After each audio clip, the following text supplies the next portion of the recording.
Hello, hello. I'm Casey, And I'm Fallon. and this is Render the Darkness. I'm trying to find that happy balance. So remember last episode, you're like, you weren't very enthusiastic. But I don't want to over dramatize it.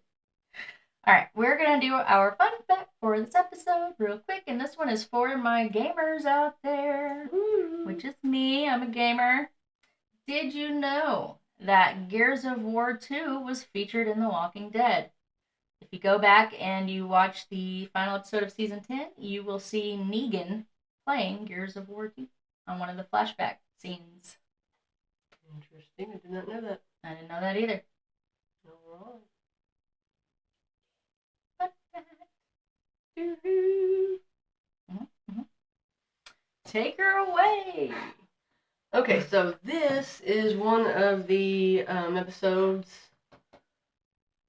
What do you want to call it? Not out of our 50 states, but what do we decide to call them? Just episodes. Bonus, or no, not a bonus. Randos. Random. I don't know, we'll come up with a title eventually to call these, but not 50 states cases. We'll work on the title. But this is the it's called the Hammersmith Ghost Murder. Hammersmith. Yes. Now this case takes place in Hammersmith, which was a small village located on the edge of London. Oh, see, I was thinking Hammersmith was like a job. Nope. It's a town. It's a little village. Yeah.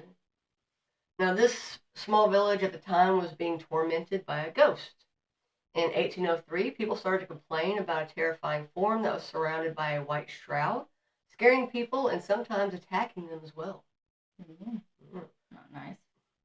They would say that the spirit would come out when the bell of the church struck at 1 a.m. and would wander around in the fields next to the Black Lion Lane. That's a cool name. Yeah, I thought so. Black Lion Lane. That's rad.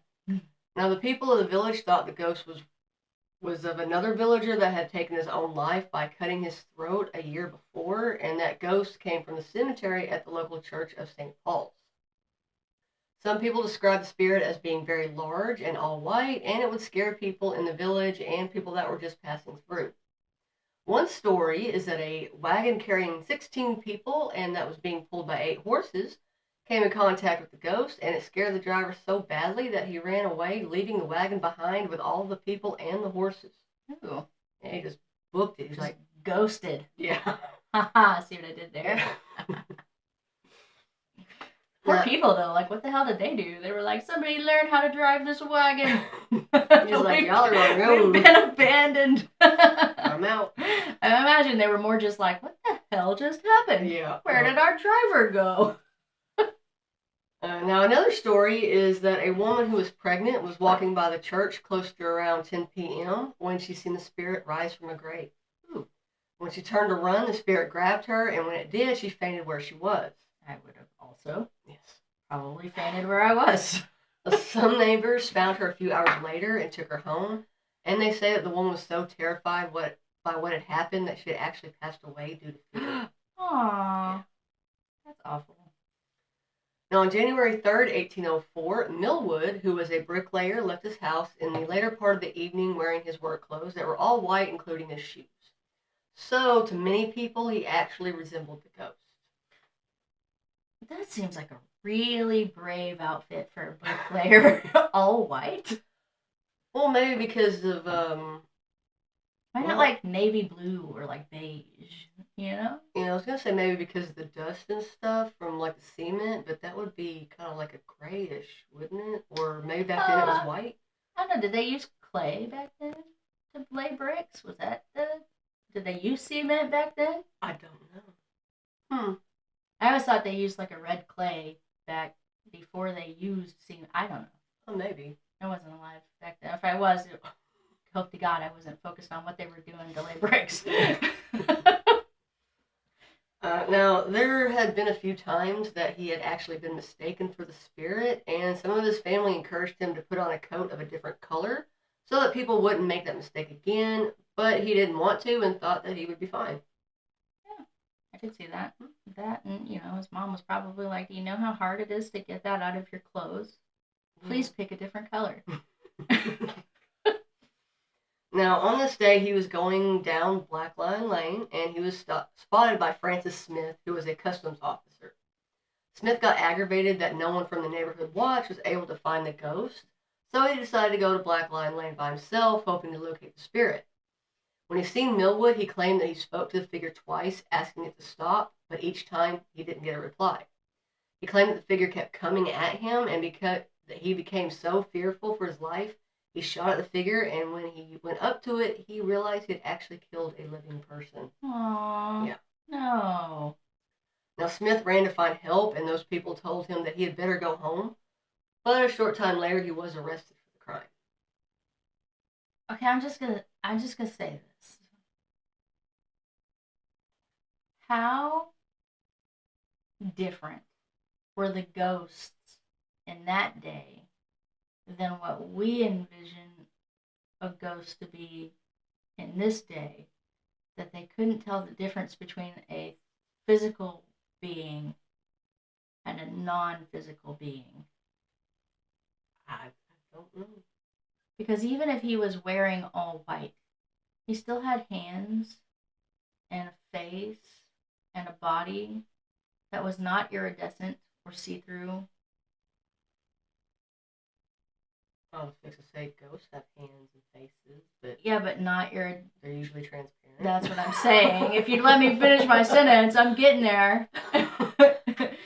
Hence the body.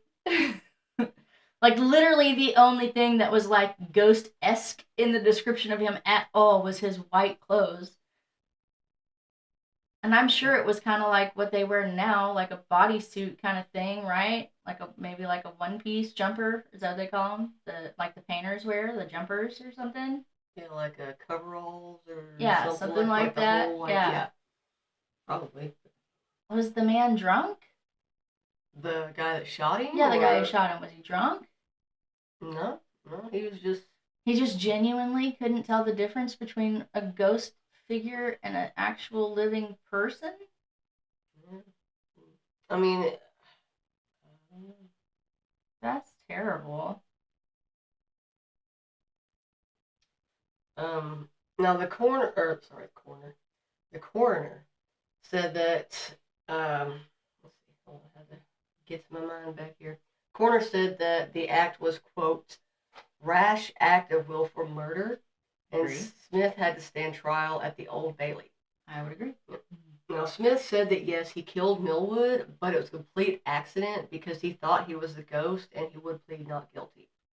The judge... I don't know, bro. I don't know, man. The judge would tell the jury what he expected them to do, and he stated, however disgusted the jury might feel in their own minds with the abominable person guilty of the misdemeanor of terrifying the neighborhood, still the prisoner had no right to construe such a misdemeanor into capital offense, or to conclude that a man dressed in white was a ghost. In this case, there was a deliberate carrying of a loaded gun, which the prisoner concluded he was entitled to fire, but which he really was not. And he did fire it with rashness, which the law does not excuse.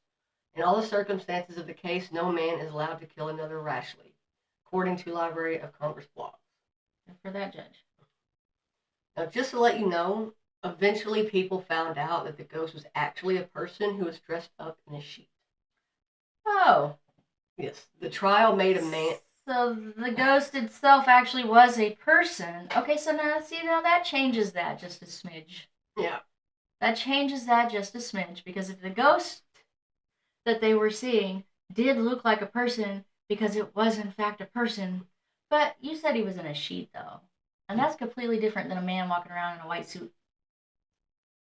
Yeah, because before they were saying... So either way, it's not justified. Like, it's not justified either way, no matter how you spin it. Yeah, no matter how you look at it, yeah. You shouldn't have done that.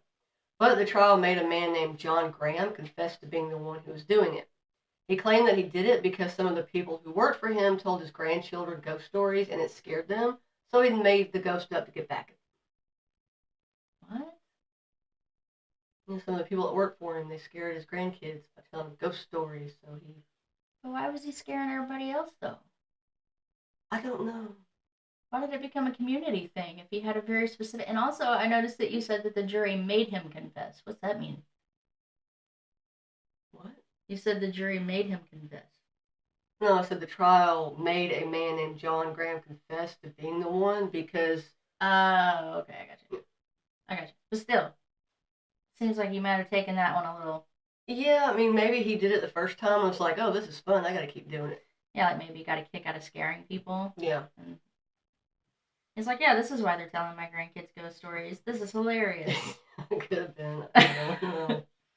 I'm not making fun of the situation here. I understand an innocent man died here, and I'm not making fun of that at all. The jury went and deliberated for a while and came back with him being guilty of manslaughter. Now, there's 3 judges that would say that the law wouldn't allow for that verdict because there wasn't any circumstances that would be able to reduce that crime of murder to manslaughter. So they told them to go back and rethink their verdict. They would say that they need to either come back with a verdict of murder or an acquittal from lack of evidence. That murder. Mm-hmm. That's pretty much it. Murder. Mm-hmm. The judge would also say that Millwood didn't even try to run away, and if he had been the ghost, the crime committed by him would in no way warrant a capital punishment because it would have only been a misdemeanor. The judge left the jury left and came back with a guilty verdict, and the judge sentenced him to death by hanging. And at the time, that meant that his body would be sent to a medical school to be studied.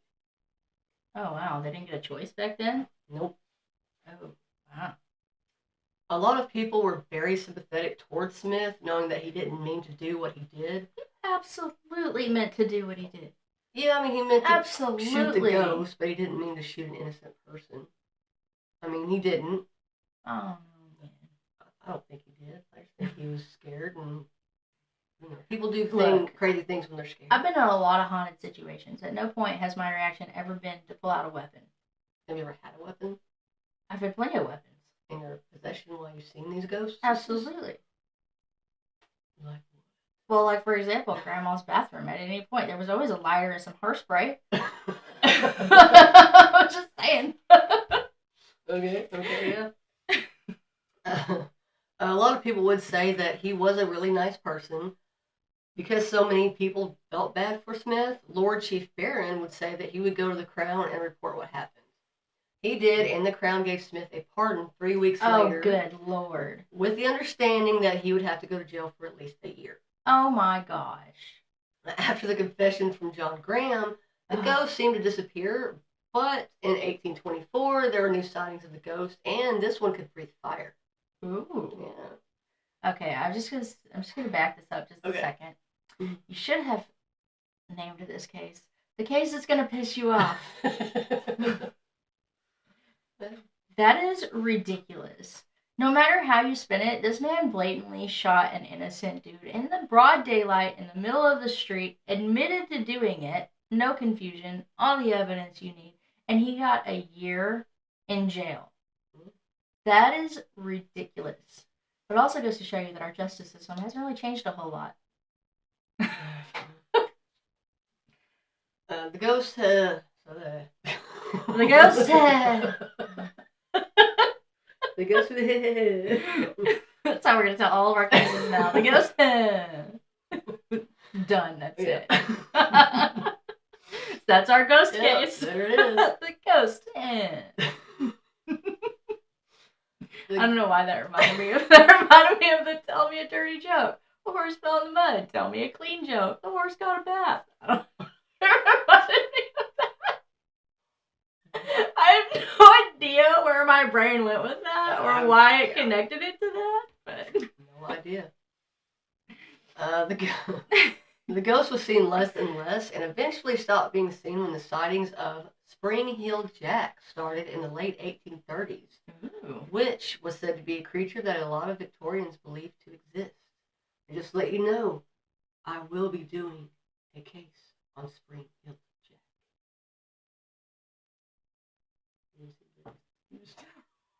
Is it Hill Jack or Hilled Jack? Healed.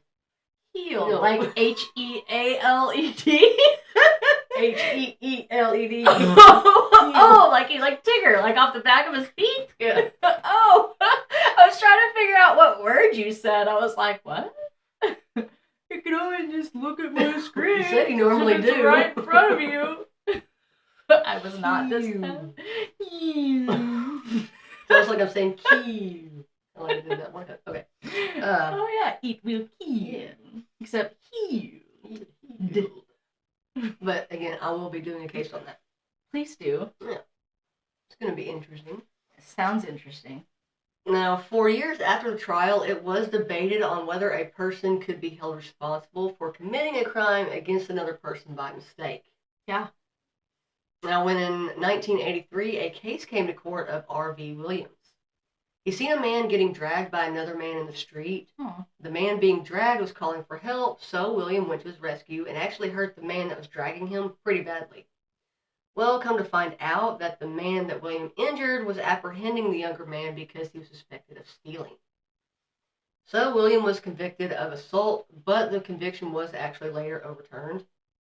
See, now that's the kind of a situation where I could see reason for overturning that. Yeah. That's the kind of an accidental situation that, to me, is an understandable overturning of sentence or whatever. Right. Not blatantly shooting a man in broad daylight. Because you know what? How provable is that story anyway? People could just kill anybody and be like, oh, sorry, I thought he was a ghost.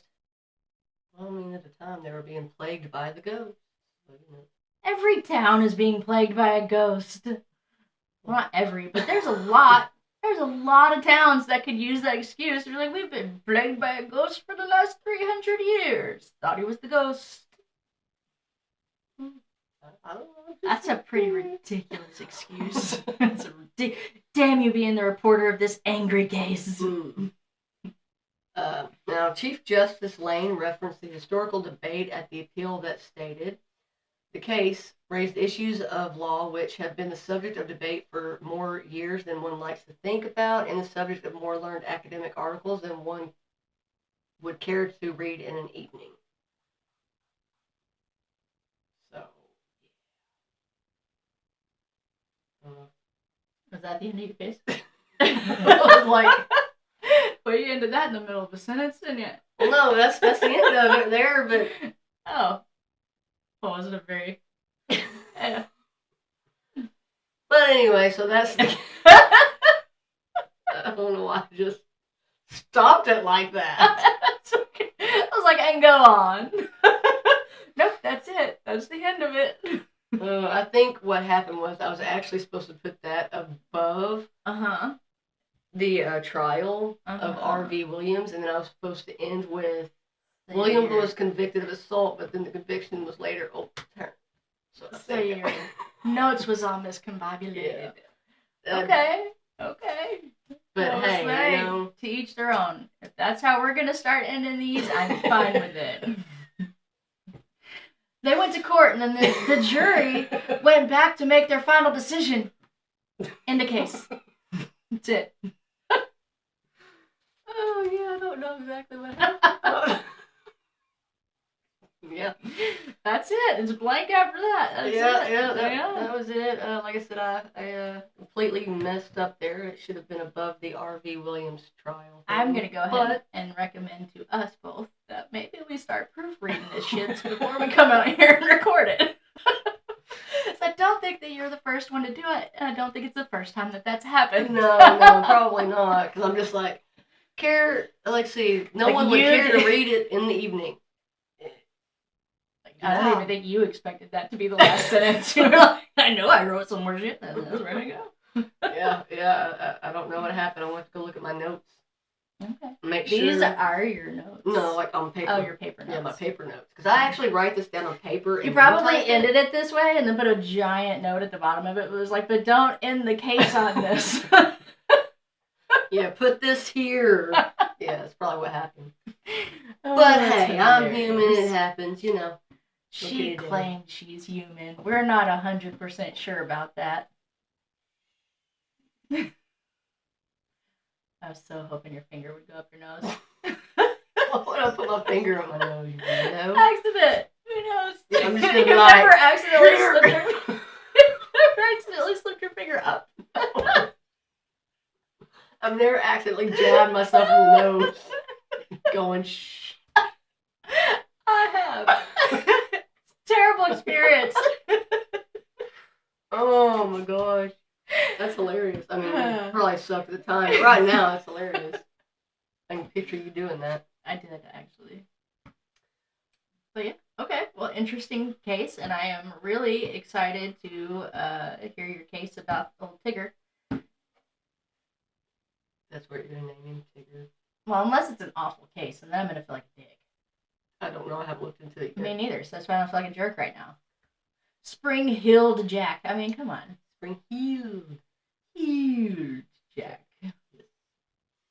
Well, thank you so much for your case. You're welcome, and I'm sorry it ended all weird. That's okay. I don't know why I'm talking like that. That was weird. Kind of like your case ending.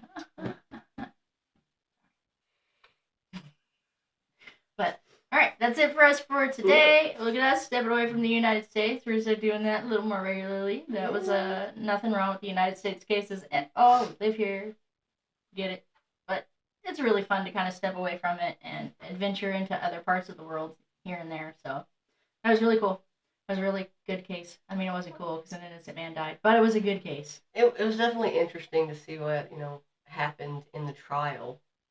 It was like, I mean, yeah, he may have done it on accident, which, like I said, I still think he did it on accident, but I'm pretty sure that's what they would call now manslaughter, right? Like, if you accidentally hit somebody with your car and they die, I mean, I don't like to talk, think about it, but you would actually be convicted of manslaughter because yeah.